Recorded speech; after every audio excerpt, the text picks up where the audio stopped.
अस्सलामुअलैकुम वरहमतुल्लाहि वबरकातुहू and hello everyone, कैसे हो आप सब। उम्मीद है आप सब खैरियत से होंगे। मैं कुछ काम से बाहर जा रही हूँ और घर से बाइक से निकली हूँ।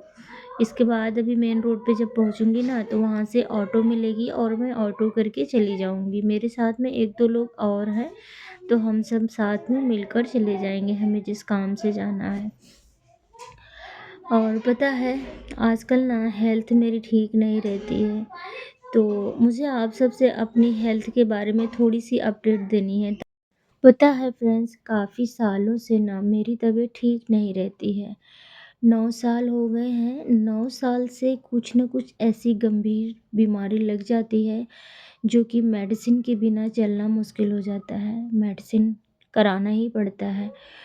और हमेशा मैं अल्लाह से यही दुआ करती हूँ और उम्मीद भी करती हूँ कि अल्लाह इंशाल्लाह ज़रूर मुझे एक दिन फिट कर देगा। और देखने में तो मैं बिल्कुल फिट-फाट ही लगती हूँ, ऐसा नहीं लगता है कि मुझे कोई दिक्कत है। लेकिन वो अंदर से मैं समझ रही हूँ कि मुझे क्या-क्या दिक्कत है, मैं जानती हूँ या मेरे हस्बैंड जानते हैं।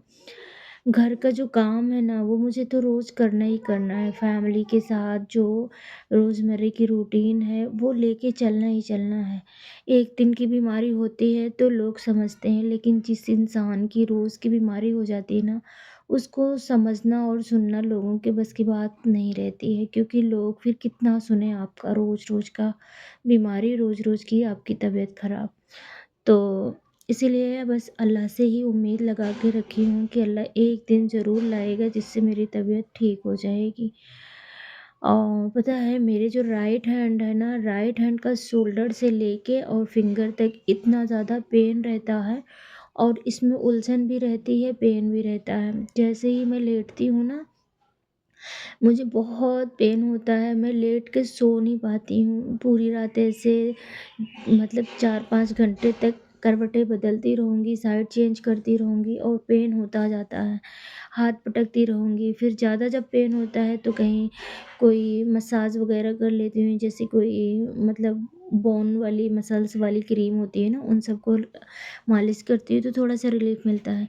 ये जो राइट हैंड की बीच वाली फिंगर है ना, ये तो सुन्न पड़ जाती है, जिसको कहते हैं ना शोल्डर फ्रोज़न, वही हो जाता है। तो पिछले साल मैंने बहुत मेडिसिन कराई थी। मेडिसिन ना बहुत महँगी पड़ जाती है और बहुत ज़्यादा खर्चा हो जाता है। तो पिछले साल कुछ दिन मेडिसिन कराई, उस पूरी नहीं करा पाई थी, क्योंकि और भी चीज़ें ज़रूरत की बढ़ जाती है तो उनको भी देखना होता है। थोड़ा-सा रिलीफ़ मिल गया था तो छोड़ दी थी। अब वापस से वो चीज़ें फिर से सेम प्रॉब्लम हो रही है और पता है, बहुत ज़्यादा तकलीफ़ होती है। और पता नहीं अल्लाह ने क्या ऐसा, क्यों ऐसा मेरे साथ हो गया कि मुझे हमेशा कोई दर्द एक ज़रूर मेरे पेन बॉडी में रहता है, और वो भी गंभीर समस्या के साथ-साथ। और मुझे हमेशा कोई न कोई एक जैसा टेंशन, 4 टेंशन ज़रूर रहता है। मेरे माइंड में ना, वो जो इंसान एक खुश रहता है, कभी कभी तो खुश होता है, कभी कोई एक उसका एक पल होता है जिसमें खुशी फ़ील करता है। अल्लाह जाने मेरी ज़िंदगी से वो चीज़ कहाँ चली गई है। एक भी पल ऐसा नहीं आता है जिसमें मैं आधा से 15 घंटा खुश महसूस करूँ। हमेशा मुझे कुछ न कुछ सदमा सा लगा रहता है और ऐसा क्यों हुआ मुझे कुछ समझ में नहीं आ रहा है। बस मैं अल्लाह से यही दुआ करती हूँ कि अगर मुझसे कोई ख़ता हो गई है, अगर कोई जाने-अनजाने में मैं ख़ता कर दी है, तो अल्लाह तू मुझे माफ़ कर दे और मुझे ऐसी ज़िंदगी से, ऐसी अज़ियत से बाहर निकाल दे। लोगों के देखने में मैं बहुत फ़िट हूँ, अल्हम्दुलिल्लाह, देखने में एकदम फ़िट-फ़ाट ही लगती हूँ। लेकिन अंदर-अंदर से मुझे ना ये सदमा, ये बीमारी खाए जा रही है, क्योंकि मेरे छोटे-छोटे बच्चे हैं, उन पे भी बहुत असर आने लगा है और उनकी भी लाइफ़ में मैं सही से प्रेज़ेंट नहीं हो पा रही हूँ। जैसे एक बेहतरीन माँ प्रेज़ेंट होती है, वैसे मैं नहीं हो पा रही हूँ। मैं इस चीज़ को लेके बहुत ज़्यादा परेशान रहती हूँ, हमेशा अल्लाह से दुआएँ करती हूँ। लेकिन मैं सोचती हूँ शायद आप में से कोई एक मेरे लिए दुआ करेगा और आमीन बोलेगा, शायद आपकी दुआ मेरे लिए मुफ़ीद बन जाए और मुझे थोड़ी-सी आराम मिल जाए। मैं बहुत ही अज़ियत की ज़िंदगी से गुज़र रही हूँ। वैसे मुझे कोई तकलीफ़ नहीं दे रहा है, फैमिली मेंबर से मुझे कोई तकलीफ़ नहीं है। मुझे जो तकलीफ़ है वो मेंटली तकलीफ़ है। मैं मेंटली बहुत ज़्यादा डिस्टर्ब रहती हूँ, पता नहीं क्यों? अब मैं कौन-कौन सा इलाज कराऊँ मुझे ये समझ में नहीं आता है। बस यही कहती हूँ अल्लाह से कि अल्लाह तू ही है जो सारी सिचुएशन को एक पल में चेंज करने वाला है। मुझसे जो भी खता हुई है मेरी खताओं को माफ़ कर दे, मुझे एक अच्छा और बेहतरीन इंसान बना दे। कभी-कभी मेरी ऐसी सिचुएशन हो जाती है ना कि मैं जो अपने बच्चों को खुशी देना चाहिए वो नहीं दे पा रही हूँ। जो एक बेहतरीन माँ अपने बच्चों के लिए कर सकती है वो मैं कर नहीं पा रही हूँ। और मेरी हालात ना ये ऐसी क्यों होती जा रही है, दिन का दिन बढ़ता जा रहा है। मुझे ये चीज़ बिल्कुल समझ में नहीं आ रहा। लेकिन मैं हारी नहीं हूँ। अल्लाह से उम्मीद लगा के बैठी हूँ, इंशाअल्लाह अल्लाह ज़रूर मेरी ज़िंदगी को आसान बनाएगा। फ्रेंड्स, मैं आप सबसे ये बातें इसलिए शेयर कर रही हूँ क्योंकि आप मेरी फैमिली में से हो और आप लोग मुझे दिल से मोहब्बत करते हो, दिल से मुझे अपना मानते हो। और इंशाल्लाह मुझे उम्मीद है कि आप सब मेरे लिए दुआ ज़रूर करोगे। और मेरी कुछ ऐसी फ्रेंड्स हैं जो कि मुझे यूट्यूब पे मिली, वो मेरे लिए हमेशा दुआएँ करती हैं। बस अल्लाह सबको जज़ाए खैर दे, अल्लाह सबकी ज़िंदगी को आसान और बेहतरीन बनाए, सबकी ज़िंदगी को नॉर्मल बनाए। लेकिन हाँ, जब मैं अपने आप को फ़लस्तीन और गाज़ा वालों से कंपेयर करती हूँ तो मेरी ज़िंदगी मुझे बहुत कम समझ में आती है। मुझे वैसी कोई दिक्कत नहीं है, बस मुझे जो दिक्कत है वो मेंटली दिक्कत है। मेरे मेंटली अल्लाह ताला फिट कर दे बस।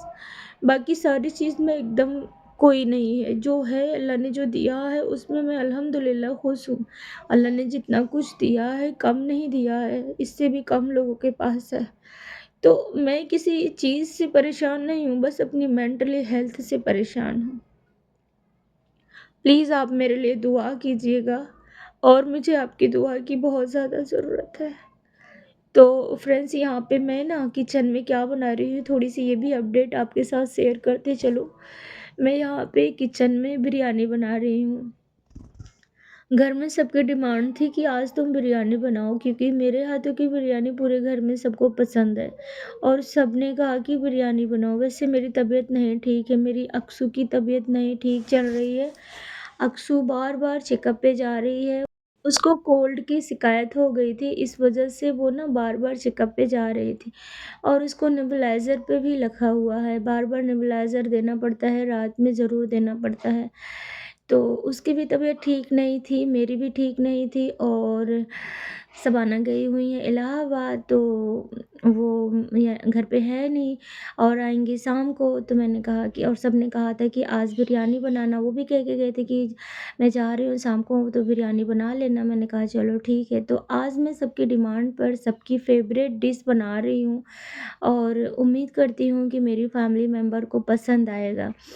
तो यहाँ पे मैं चावल को फ्राई कर रही हूँ कुकर में और पता है फ्रेंड्स, मुझसे ना कभी भी चावल अगर मैं भगोने में बना के मतलब बॉयल करके बनाऊँ ना, मुझसे बिरयानी नहीं बनती है। मुझसे जब भी चावल बनाना होता है तो मैं कुकर में ही बनाती हूँ और जब मैं कुकर में बनाती हूँ चावल खिला-खिला सा रहता है तो मुझे बहुत अच्छा लगता है। मैं मतलब खुले बर्तन में बना ही नहीं पाती हूँ, मेरी ये पता नहीं क्या वीकनेस है। मैंने 1-2 बार ट्राई किया था तो नहीं बना पाई। जैसे बहुत सारी बिरयानी जब बनाना होता है ना, तो मुझे 2-3 कुकर चावल चढ़ाना पड़ता है। तो अगर मुझे खुले बर्तन में बनाने का अंदाज़ सही होता ना तो एक बार में खुले बर्तन में चावल ढेर सारा चढ़ा सकती थी बड़े बर्तन में। लेकिन जब ज़्यादा बनाना होता है ना तो कुकर में थोड़ा-थोड़ा करके 3 बार में बना लेती हूँ।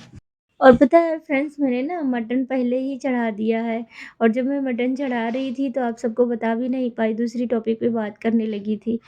तो मैंने मटन को ना सारे मसाले में मैरिनेट करके रख दिया था और वो जब पूरी तरह से मैरिनेट हो गया तो उसको निकाल कर मैंने कुकर में रख के और सीटी लगाने के लिए रख दिया था। मैं ना अखनी बनाकर बिरयानी नहीं बना पाती हूँ, मुझसे अच्छी और टेस्टी नहीं बनती है। ये वाला प्रोसेस मुझे ईज़ी लगता है इसलिए मैं यही वाला प्रोसेस अप्लाई करती हूँ और इससे ना ईज़िली हमारी बिरयानी बन जाती है। तो मटन उधर पक रहा है, इधर मैं चावल को फ्राई कर रही हूँ। और जब भी बिरयानी बनाती हूँ ना, तो एक टेंशन रहता है कि कहीं बिरयानी ख़राब ना हो जाए। बिरयानी ख़राब होने का सबसे बड़ा वाला जो मसला होता है वो चावल से होता है, कि चावल अगर गीला हो गया तो बिरयानी ख़राब हो जाएगी, इसलिए थोड़ा-सा हेडेक लगा रहता है। और यहाँ पे बन रही बहुत ज़्यादा गर्मी है, बहुत ज़्यादा गर्मी है। तो अपना बहुत सारा ख़्याल रखने की कोशिश कीजिए, पानी बहुत ज़्यादा पीजिए। मैं भी पानी कम पीती थी, लेकिन आजकल मैंने पानी की क्वांटिटी को बढ़ा दिया है, क्योंकि पानी अगर आप पिएँगे तो ज़्यादा अच्छा रहेगा। पानी पीने से ना घमौरिया नहीं होता है। पता है फ्रेंड्स, आजकल ना व्लॉग बिल्कुल नहीं बना पा रही हूँ, क्योंकि गर्मी भी बहुत ज़्यादा है, गर्मी के साथ-साथ काम भी बहुत ज़्यादा हो जाता है और थोड़ा-सा बिज़ी चल रही हूँ। और टाइम नहीं मिलता है व्लॉग बनाने का, उसके साथ-साथ एक एक ही जगह व्लॉग बनाती हूँ ना, तो मन भी नहीं करता है। मेरा भी मन करता है थोड़ा-सा बाहर जाके कहीं पे व्लॉग बनाऊँ तो ज़्यादा अच्छा रहेगा। तो ये देखिए, हमारी फाइनली बिरयानी बनकर रेडी हो गई है और यहाँ पे मैं प्लेटिंग कर रही हूँ। तो सबसे पहले बच्चों के लिए ही निकालती हूँ। पता है फ्रेंड्स, बिरयानी ना बहुत ही टेस्टी, बहुत ही लाजवाब बनी थी, घर में सबको बहुत पसंद आई थी और स्पेशली अब्बू को बहुत अच्छी लगी। वैसे अब्बू बिरयानी बिल्कुल नहीं खाते हैं, लेकिन उस दिन उन्होंने मतलब मेरे कहने पर ट्राई किया तो उनको पसंद आई थी, तो उन्होंने खाया था, बहुत अच्छा लगा मुझे। और बकरे की बिरयानी थी इसलिए अब्बू खा लिए, नहीं तो नहीं खाते हैं, चिकन वगैरह अब्बू नहीं खाते ना।